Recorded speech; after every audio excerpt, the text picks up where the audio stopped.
Welcome to Priestess Initiations. I'm Casey Dunn, educator, priestess, and professional somatic therapist. In April 2025, I went through a priestess initiation of old and launched the Priestess Initiations podcast 6 months later. Whatever brought you here today, I invite you to drop into the spiral with me. Let's begin. Welcome back to Priestess Initiations, where psychology meets sacred. I'm Casey, and today I have someone very special with me. Gabby is a somatic psychotherapist practicing in Denver, Colorado, working at the intersection of hormones, mental health, and the female nervous system. She also works with shame and self-worth across gender identities, and with people who crave deep connection but struggle to find it. You can learn more about Gabby and how to work with her in our guest bio description. Gabby, welcome. So Gabby and I met in grad school studying somatic therapy, which means we were learning to track the nervous system in the classroom while also living inside our own during an intensive graduate program. And so we both navigated PMDD personally. And somewhere along the way, we became coven sisters and dear friends. And so this conversation is one we've been having in private for a long time. And today we're bringing it here. So Gabby, tell me about how you ended up working at this intersection of hormones, mental health, the female nervous system. How did that come about for you? Yeah, so this actually happened when I was an intern in grad school during my third year. And what I really love about being a therapist is that clients will mirror things to us in our experiences. And For sure. Yeah, that's exactly what happened. So I had a client and she had shared with me that she was diagnosed with PMDD, and I had never heard of it. And I remember being in the intake session with her, and she was naming all of these things that happened to her right before she has her period. And I remember sitting across from her and having this moment of, oh, that's exactly what I go through. And I had never heard of PMDD. And so it was this light bulb moment for me where I started looking into it. And once I started understanding more about it, I felt such a resonance, and it really helped me understand what was happening in my own experience. And so that's really how I got here. And I will forever hold that client as, someone who I just gained so much awareness of from my own experience, and it was a really cool, it was a very cool and interesting way to learn more about myself and my experience through my client. Our clients teach us so much. Mm-hmm. Yeah. Truly. Yeah, so I just wanted to start by kind of defining PMDD for our listeners, because PMDD and like bad PMS kind of get conflated sometimes. And a lot of the symptoms do have overlap, but there is some clinical distinction when we're talking about PMDD specifically. And PMDD takes like an average of 20 years to diagnose, which is pretty crazy. And so what is the distinction for you? Yeah, so PMDD is a chronic and cyclical reproductive mood disorder. And it is the 7 to 14 days before menstruation begins in the luteal phase.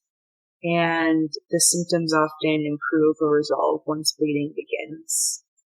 And so, right, I think a big thing is that PMDD isn't a character flaw or hormonal reaction. And what's also really interesting is that people who have PMDD, like myself, and I'm sure you've experienced this too, is that our hormone levels are often completely normal.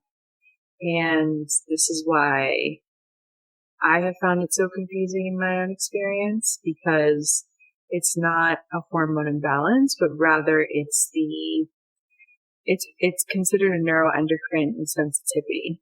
So it means that the brain and the nervous system are highly sensitive to the hormonal fluctuations, especially in the luteal phase, where hormones rise and fall drastically.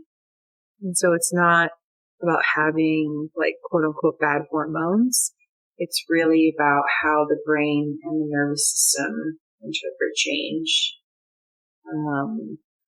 And so a lot of what happens in that 7 to 14 days before someone's bleed is there is significant mood changes, there's irritability and anger, increased depression, anxiety, hopelessness, overwhelm, rejection sensitivity, more interpersonal conflict. There's a huge disruption with work and identity and daily functioning. There's a lot of negative self-thoughts, suicidal ideation, sometimes increased self-harm behaviors, increased sleep troubles. And so there's a whole spectrum of experiences that can happen before in the luteal phase. For sure. And I think a lot of those symptoms lead to misdiagnosis, right? Because there's a lot of overlap. And also people, in my clinical experience, people who do have additional hormonal dysregulation on top of this neuroendocrine sensitivity can have these symptoms kind of exacerbated even further, because there's a sensitivity to those hormone fluctuations. And so if the actual hormone swings are bigger, that's even harder. But I've also noticed too a huge correlation with ADHD and neurodivergence. And I usually talk about that in terms of dopamine receptors, dopamine sensitivity. Absolutely. Yeah. Yeah, absolutely. So maybe some of these comorbidities and misdiagnoses. Yeah. Absolutely. They get exacerbated in that phase, for sure. Yeah. And I think one of the things I know we wanted to mention, because it is a really common misdiagnosis, is BPD. Yeah. And BPD stands for borderline personality disorder, for listeners who don't know this. And that label carries a lot of weight. It follows people, and it is overdiagnosed in women. And when those symptoms show up cyclically, sometimes that's actually PMDD, not BPD. Yes. In BPD, there's not usually 2 weeks of the month where symptoms completely resolve.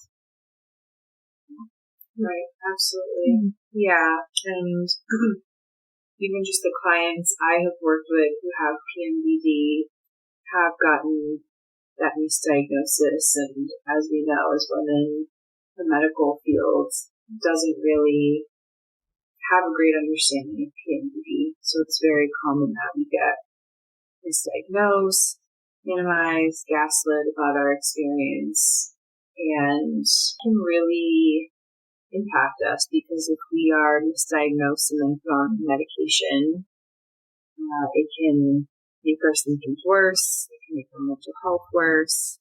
And so this is why it's so important to really understand what is happening in your symptoms by tracking. And when you start to track and recognize the cyclical pattern that's coming up, it allows us to get the right support, whether that's through Western medicine, holistic, and or integrative care. And that can help us really manage and reduce our symptoms.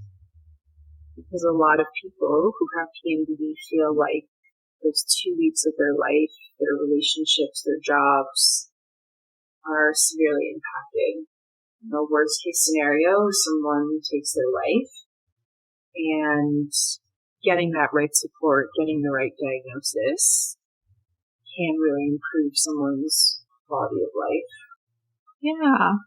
I love where this is going, and cycle tracking is so important, right? We can't even officially, as therapists, give PMDD diagnoses without some cycle tracking. And so if anyone out there is listening and you're like, that sounds like me, cycle track your cycle for a few months and bring it to your therapist. But I want to walk through the cycle season by season with you because, we work with nervous system states in each phase, and I really want to layer for the listeners kind of this seasonal and earth-based frame on top of that as we go. So maybe we'll start with menstruation. Yeah, for sure. So menstruation is what we consider our inner winter. And this is really a time for rest. So we can do this through yoga nidra, restorative yoga, really focusing and prioritizing sleep hygiene, heat and comfort through heating pads and herbal teas and warm baths, doing more gentle breath work, box breathing and 4-7-8, doing a bit more mindfulness, like rituals and joy spotting and journaling. And then once we move out of inner winter into follicular, that's when we start to move into the inner spring.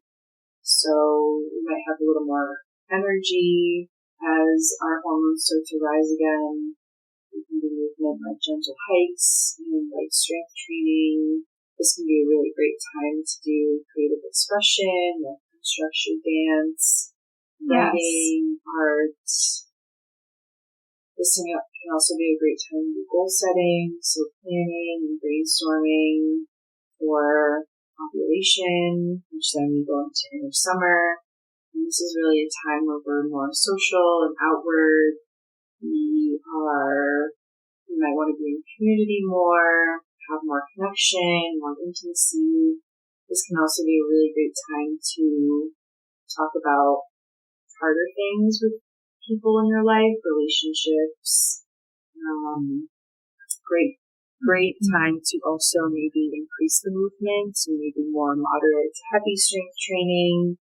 And I also feel that ovulation can be a great time to prep for the luteal phase. For sure. Doing grounding practices, scheduling rest in advance, and something I've even told my clients to do is writing a letter to their future self and remembering that they have access to this part of themselves and it doesn't go away. But how can they tap back into that, especially in luteal? And so then we go into near autumn, which this can be a really great time to do more vagus nerve practices of humming and singing and massaging the eyes and the ears and the jaws. We want to think about doing more low impact movement like qigong and stretching and going on gentle walks. And this is a really great time to also reduce demands, so sticking to our boundaries, prioritizing rest and recovery, resting, and touch can also be a very great resource here. Self-touch, self-hugs, even orgasms. We really want to try to reduce the perhaps increased cortisol that's going through our body when we feel. Yeah. Yeah, I feel that for myself for sure. I've talked about it. Today I'm in inner winter, and toward the end of my inner winter, maybe there's a spring bud coming up somewhere. But I always like to say, like living seasonally for me and my body is every month in addition to all year. It's like they're layered on top of each other. The wheel of the year and my inner cycles of the month. And so another great practice that I really like to do, talking about ovulation prep, is like my last couple days of ovulation, which is risky because sometimes that means I drop off into luteal. But that's why I love this practice in particular, because it's okay if it starts in luteal, is bone broth. I love that to be my, like, have a day, prep my bone broth. There's something about that feels super nourishing to have in luteal and in menstruation if I don't get it in time for luteal. That's that fall winter feeling. And so I often notice like my body craves different things different times of the month too. Like it is so hard for me to eat salad when I'm menstruating. I just don't want to. But I will 100%, if you like give me a strawberry arugula salad in ovulation, that is like what I was craving exactly. And so it's very much like there's a little bit of Ayurvedic practice in this too, and knowing what your constituency is, working with the elements, working with the seasons on the wheel of the year and inside yourself. So it can get complicated, and yet at the end of the day, if you're tuning and listening to your body, it gives you a lot of those signals. Our bodies tell us to slow down. Absolutely. Mm-hmm. Yeah. Mm-hmm. Yeah, and even just that ritual you have with creating the bone broth, right? It's this way that we prep for future parts of us that are about to come online in the nervous system state that we're about to enter into. And it's just a really great way to engage in self-care and just look out for those, again, those future parts of us that are coming forth. And I think there's something really special in that when we know, when we can prep. There's also a sense of empowerment when we know what's coming rather than getting sideswiped. And so just really knowing these inner landscapes and these different parts of you and the seasons that we navigate as cyclical beings can just be such it can really just create that sense of empowerment and amplify it. It can. And I think there was another piece here too that I wanted to talk about, because I experienced this personally and I don't hear it talked about a lot in this conversation. And that's the post-ovulation crash. And so for me, I know exactly when I ovulated, like within hours, because my mood goes from happy-go-lucky summer to crap. It's just like, it's like the weather dropped 50 degrees in a few hours. That's how my body feels.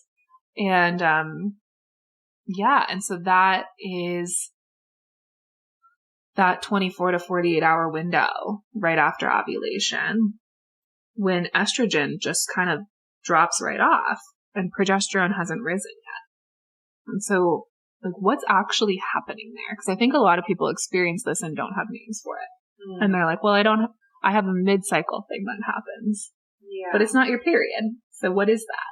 Right. Mm-hmm. Yeah, absolutely. Yeah. And so, as we know, and we know that estrogen rises during our ovulation phase. And so this is why we can feel more outward and social. We feel really capable and we're able to meet the demands of life and handle stress better. And I know personally that I feel absolutely amazing in this phase. I can do anything. I feel really motivated. I feel really empowered. And once that drops, we can immediately feel more incapable and more stressed. And it can just feel like a light switch. And for me, it can be very confusing and disorienting because it's like, how was I feeling so good? And now I feel like everyone hates me and I'm ruminating and making up stories in my mind. And I know that shift alone can cause fear and overwhelm for my luteal phase. I know it can happen for other clients. And so just the drastic drop can just be, like I said, so disorienting. And what's really interesting is that more research is showing that some folks with PMDD have more sensitivity to estrogen shifts, and others have more sensitivity to progesterone shifts. And then some have fluctuations to both. And so this is why it is so important to track your symptoms and notice patterns over time. So someone who's maybe a little more sensitive to progesterone might immediately notice that mood shift, more irritability, more anxiety. Someone who is more sensitive to the estrogen fluctuation might notice breast tenderness. So it's just tracking those symptoms and understanding what's happening can really give you a bit more insight as to what's happening hormonally. Yeah. I mean, we're talking about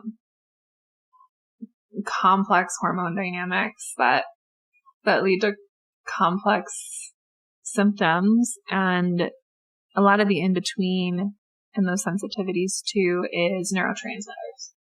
Yes. Right? And so when we're talking about serotonin and dopamine, those are like your happy neurotransmitters traditionally.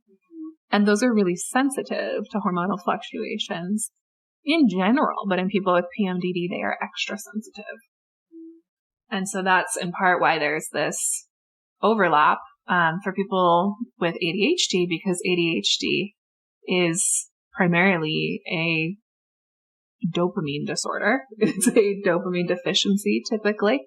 And so when we're talking about sensitivity and these comorbidities and symptoms, that feels important to bring into these neurotransmitters. And the other huge piece here that we haven't mentioned yet is cortisol. And so cortisol is our stress hormone, and our stress hormone gets activated in so many different ways. It is a hormone, so it can just respond biologically, but our stress hormone cortisol also responds to trauma. And so I want to talk a little bit, and my listeners have had some psychoed, but not every episode is psychoeducational as others. And so a little bit more about how trauma gets encoded, not just in the nervous system, but how that affects our hormones themselves. Could you walk us through that a little? Because I think people understand trauma lives in the body, but the hormonal changes that happen with trauma is something that I don't hear named a lot, and I don't think I've addressed yet.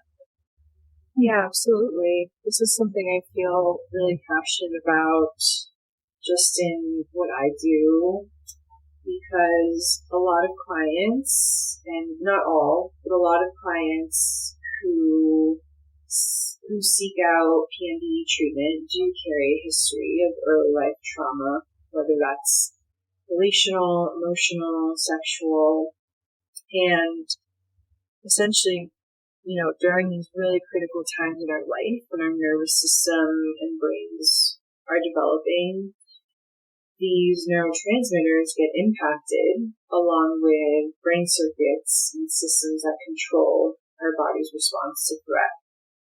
And so this really alters pathways in our brain and our nervous system, which continue to affect us later in life, hence the hypersensitive brain response to hormonal changes during our cycle.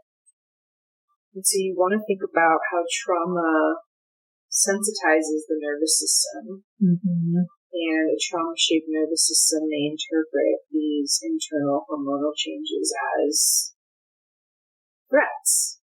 And so anytime the nervous system perceives a threat, it activates very wise and adaptive survival responses. And so if you have PMDD, you might experience one or all of these, but for example, the fight response might look like rage and irritability, more interpersonal conflict. The flight is anxiety and restlessness and sense of urgency. The freeze is the shame, shutdown, depression. And the fawning is people-pleasing and self-abandonment and relational distress. And so a lot of the research around PMDD shows all of these structural brain differences between those who have PMDD and those who do not.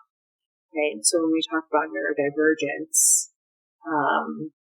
I do believe that a lot of trauma is a form of neurodivergence, aside from autism, OCD, ADHD, and this gives us an increased vulnerability to anxiety and difficulties with decision making and inhibiting emotional responses. And so a lot of what the research shows is that PMDD can affect multiple parts of how the brain works simultaneously. So symptoms can be varied and severe.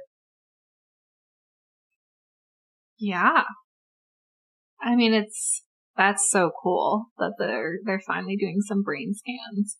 I always love when science catches up to what we know. Right? What we know is, as people who live with it, as in our own bodies, as clinicians, and we see people, and then when the science finally starts to catch up, it's so affirming. And so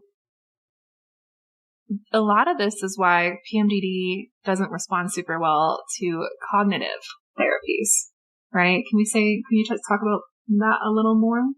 Absolutely.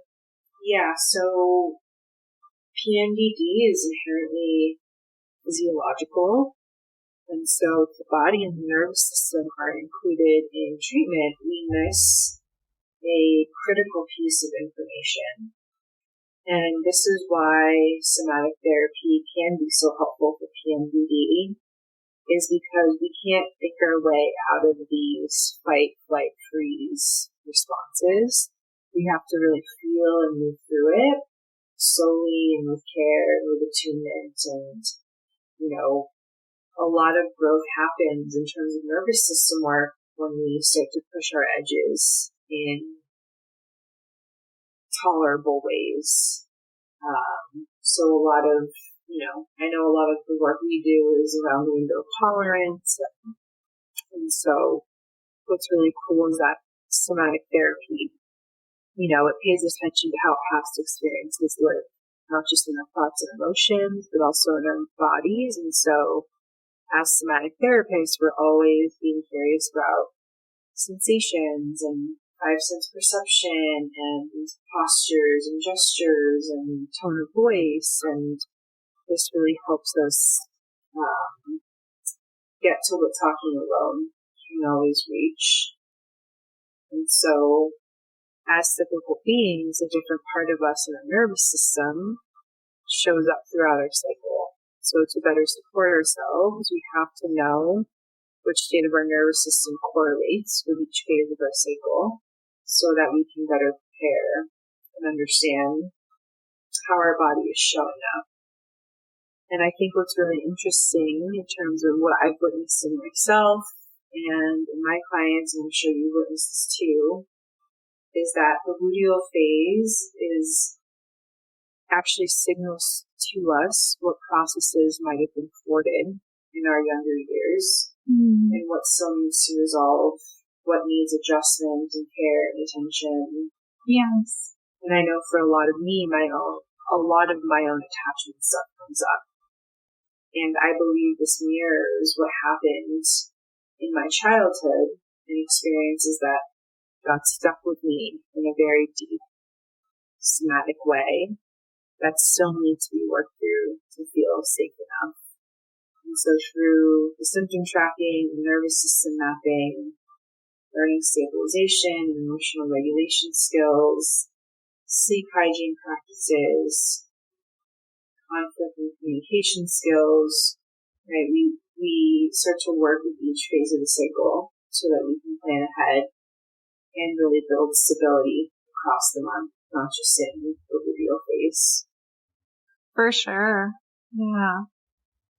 Yeah, there's so much attachment that comes up. And I think that's because attachment almost always relates back to early childhood in a lot of ways. And the luteal phase has so much wisdom. It really is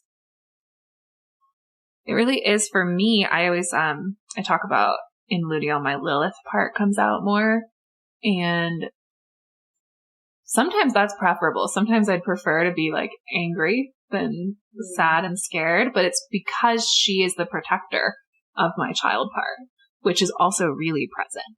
So I can really feel my inner child and her primary protector during that part of my cycle. Mm-hmm. But that's also an opportunity to listen to what are the wounds of that inner child? How do I work with this protector?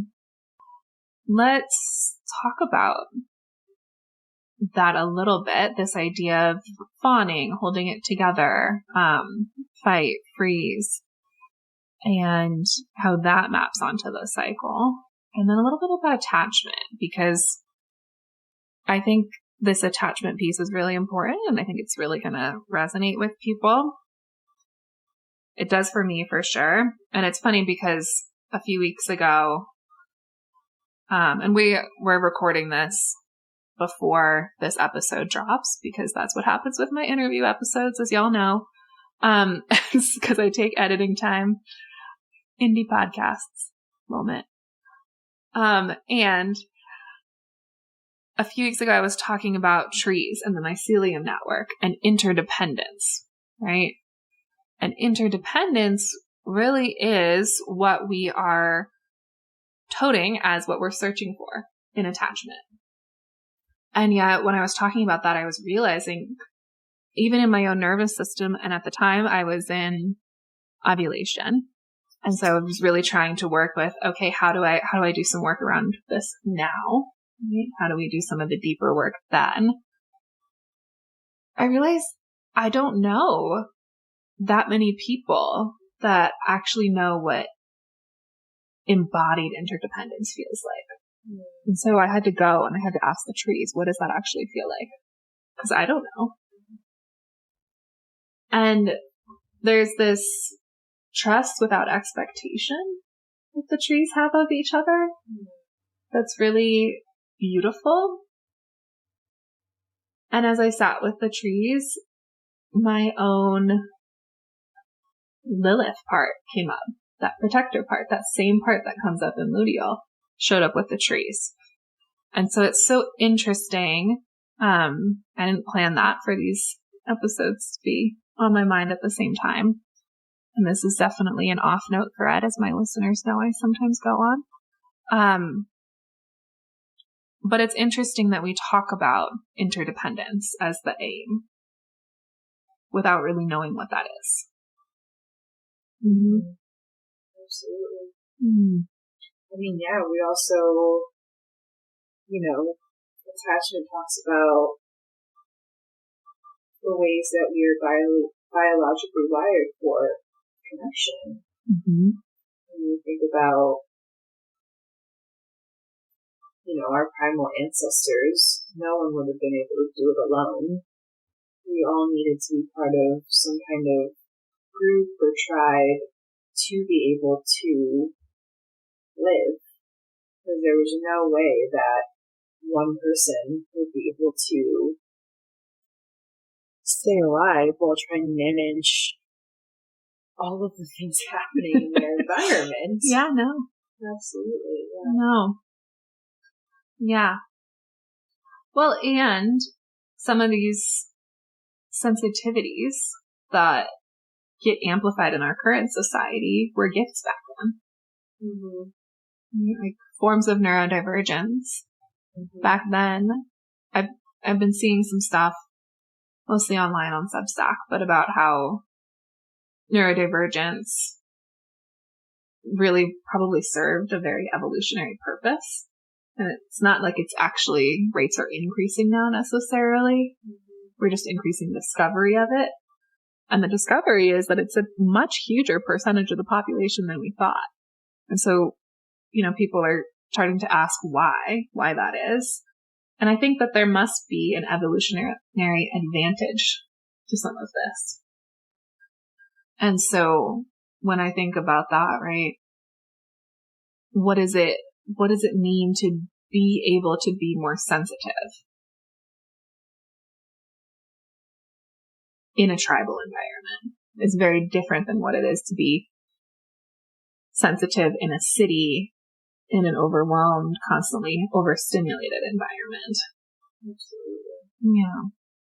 Yeah, I think, even as you talk about sensitivity in our environments, I also think about the wisdom around being hypervigilant.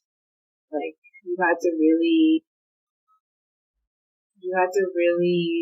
look out in your environments, and you had to really make sure that you were always somewhat on guard to be able to know if you were going to be eaten alive by some kind of animal, or if there was another kind of threat happening. And so, all of these, neurodiversity, even just the primal ways our nervous system works, all have a benefit to them and a wisdom.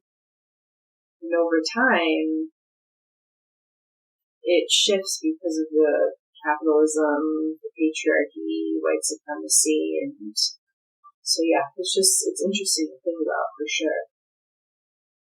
So I think a thread that we're circling around is this idea of relational safety. We talk about relational safety and attachment. I've talked about relational safety before. Matt was on earlier this season. That's my partner. If you've joined and you didn't listen to that episode, but yeah, just talking about relational safety in luteal and hormonal health and the effect of that, because we do know that there's a good amount of research that shows that having secure relationships in your life can be supportive and helpful for people with PMDD. Mm-hmm. Yeah, I think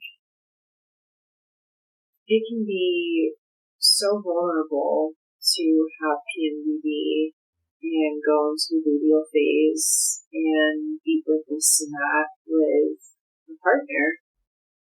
And, there's this term, insecure attachment, where I think it's really powerful when someone powerful and corrective, when someone can witness you in that and not reject you or leave you, but rather want to support you, attune, co-regulate, engage in rupture and repair.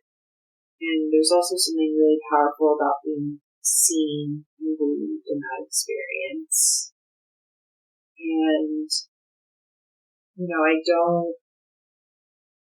those behaviors and all of that stuff that comes up in luteal it's not willful. There's something very deep, hormonally, physiological happening there.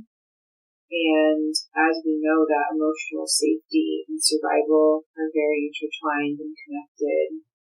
And so when we can be in relationship, whether it's a partner or a friend or whoever, and be seen in that and still be accepted, there can be so much that happens. It can really reduce cortisol, which is that stress hormone we talked about. Oxytocin is also really important as a female. Mm-hmm. It's one of our prime regulators.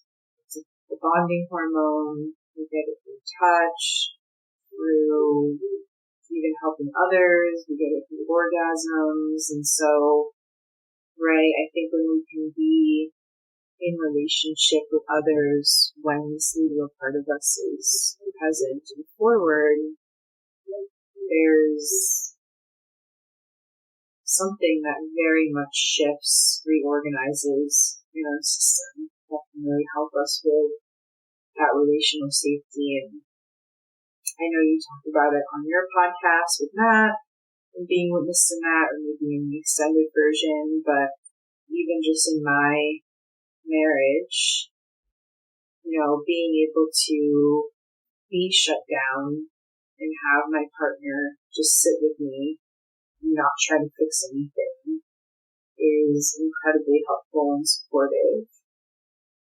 Or when I'm feeling really anxious and overwhelmed and just scattered, having him bring me back or kind of like hone in my energy and co-regulate in that way. It's very special to have that kind of connection with somebody. And it's very sweet, and grateful for all the partners, and, right, whatever gender, whatever kind of dynamic you're in, to be able to show those parts of yourself and feel those parts and still feel loved and accepted and worthy of being in that kind of relationship. Yeah. Yeah, well, and I think it also feels important, and I'm recognizing, I think that was in the extended version, and so I might need to find a way of people accessing that, because that was on Patreon and now I'm on Substack. So I'll get back to y'all on that, on how to access that.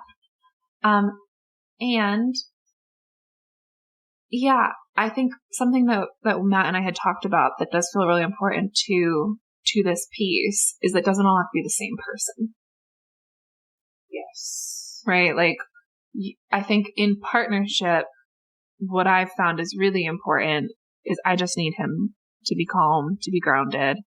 I need him to be doing his work, and that like non-judgmental space, that reassurance when I ask for it. But he's not over caretaking me, which is good, because I'd get annoyed knowing myself. Mm-hmm. But yeah, having someone just being able to listen to their heartbeat, mm-hmm. able to really just be present with each other. And often that's just like asking for what I need and trusting that he'll meet it without resentment. And he usually does. And then I think this piece of understanding, though, what I found is like, I can't expect him to understand what's happening in my body. Although I have thought about getting one of those TENS units that you see online that gives men cramps. But he said he'd do it. But I haven't actually done that. But there's like, there's just some parts that I don't know that he's ever going to be able to understand body to body. And so I think it's important too to have women in my life, like you, like Coven, that understand more deeply what it is to go through that. And yeah, and also just being able to spread out that balance, to have people in your life that you can have platonic touch with, mm-hmm. which not everyone has. Mm-hmm. And people that you can call, and people that you can see in person, and people you see every day and once a month, and just having a variety in your support network is really key. Yeah, absolutely. And that just, brings it all back to attachment, because at the end of the day, it's all about feeling seen, heard, and understood. And we can really do that with anyone in our community, partners, friends, or whoever that might be. There's such a power to that, and being able to have a shared experience. And, even you and I, we have PMDD, and there's similarities, but there's also a lot of differences. For me, a lot of my attachment stuff with my friends come up, where you name that, a lot of your attachment with Matt comes up. And so it's like similar, but they're different flavors. Mm-hmm. And I think even just going back to whatever kind of relationship you're in, being able to track your symptoms and share and know where you're at is very empowering, and it can really help people give context to what's happening.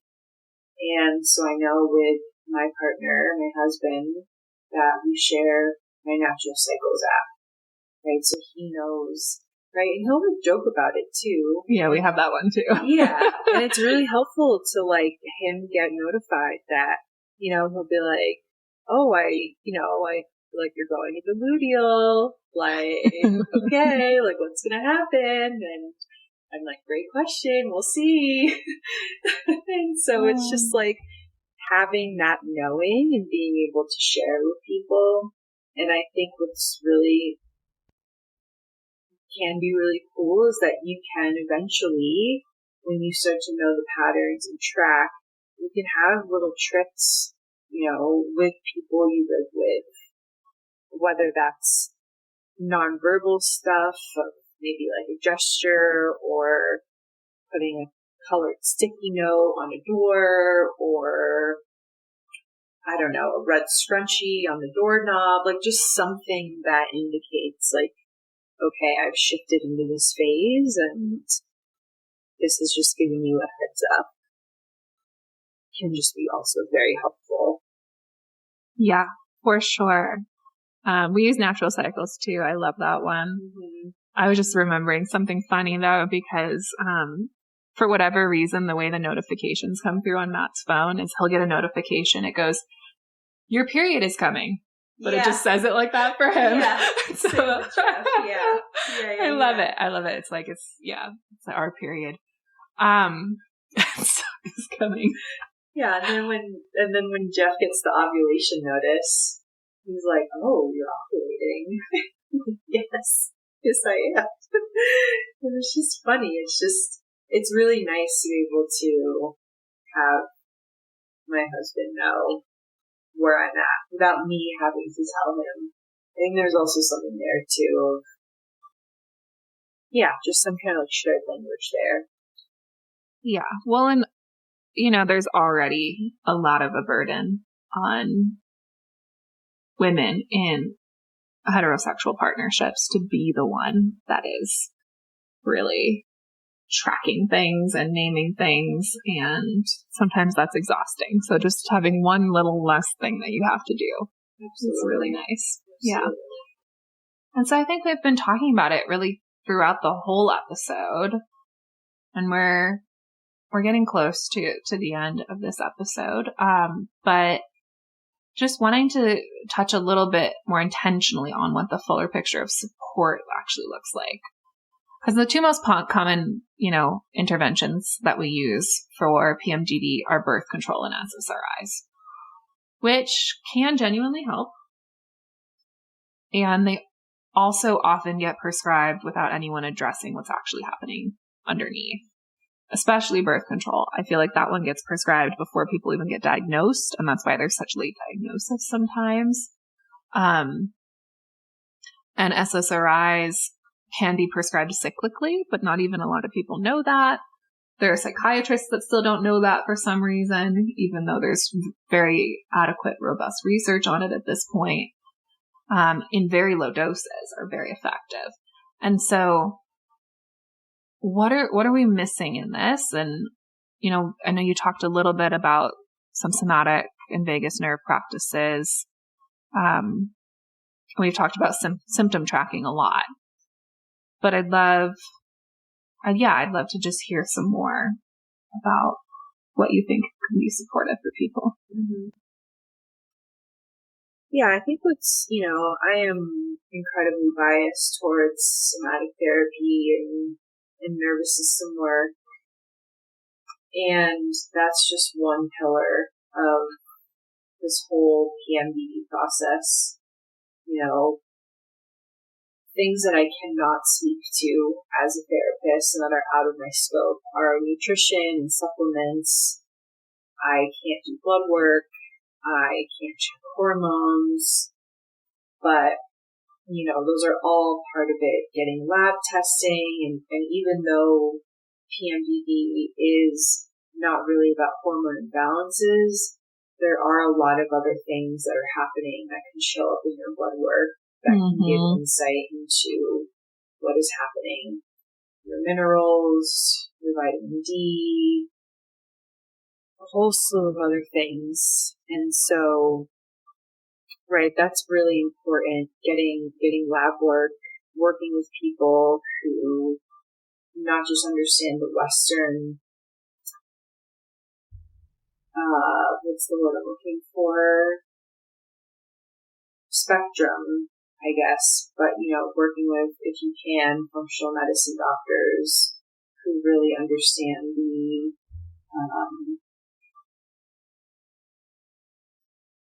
more of an integrative approach. Yes. Yeah. I feel like there's a word I'm looking for, it's escaping me, but yeah. And, part of what we can do as therapists is supporting people with emotional regulation, finding sleep hygiene practices, perhaps, helping them find what kind of movement really helps them. I know for myself, I cannot do HIIT workouts. Oh gosh, no. The cortisol spike and the way it brings me into a really sympathetic response. Yeah, how much movement you're doing throughout the cycle, how much emotional regulation, how much you're feeling your feelings,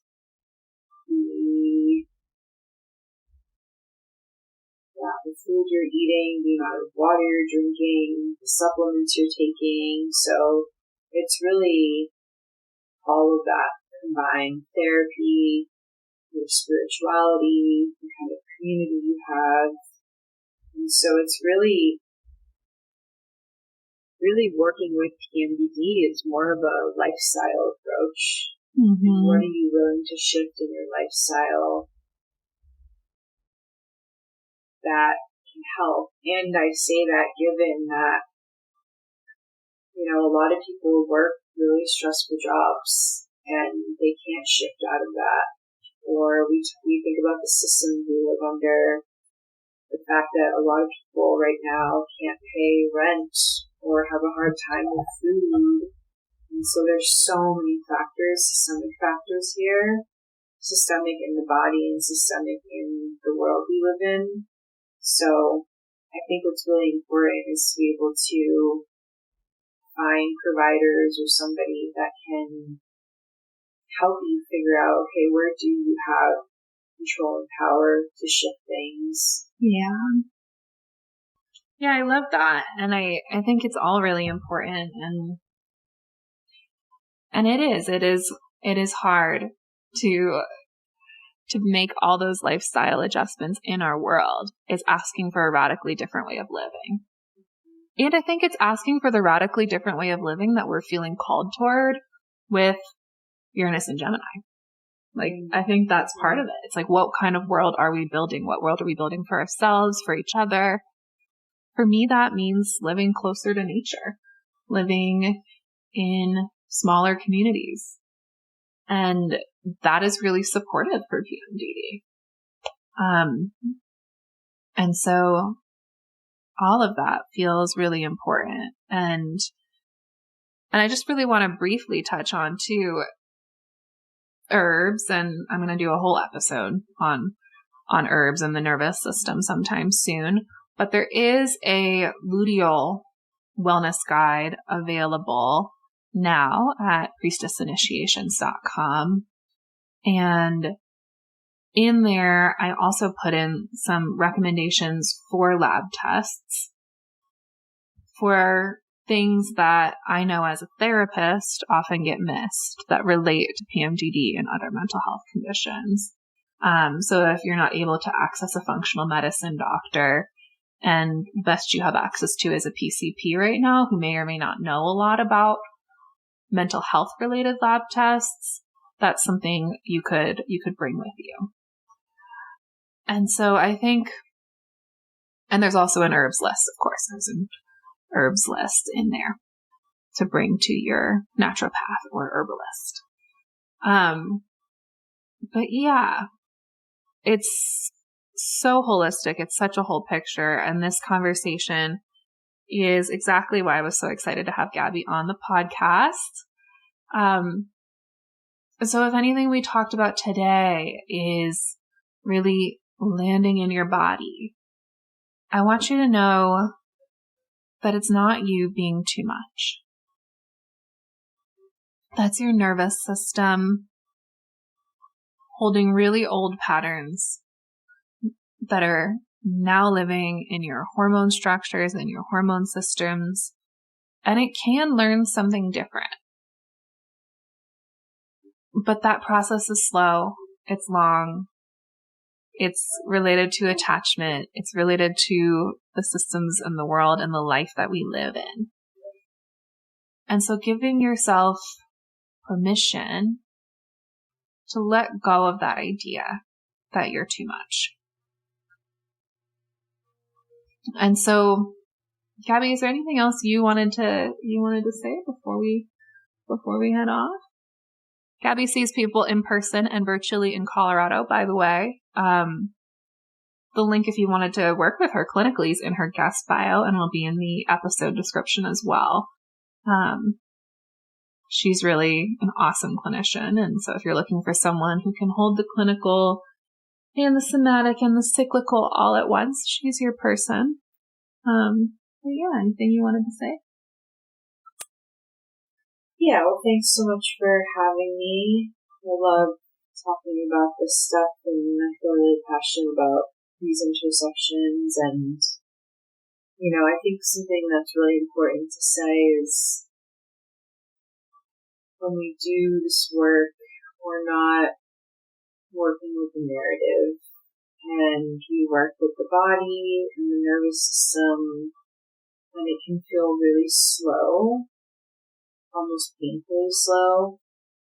And trauma is also nonlinear and doesn't make sense. And I think this work requires a lot of consistency and patience and showing up again and again.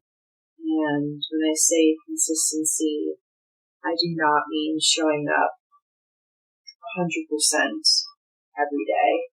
Sometimes all we can show up is 1%, and we find the ways in which we can stay consistent in that.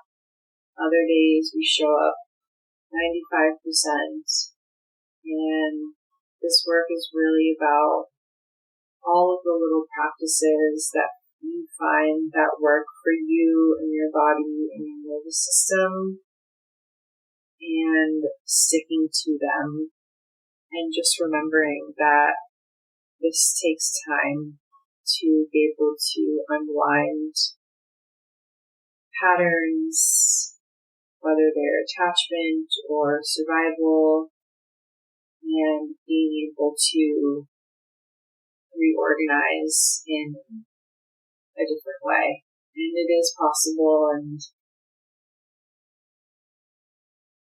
Casey and I are living proofs that this can happen.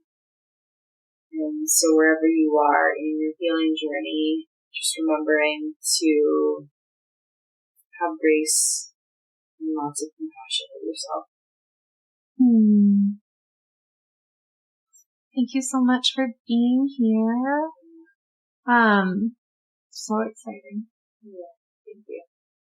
And for all our listeners, if this episode found you, share it with someone who's been told her luteal phase is a problem to manage.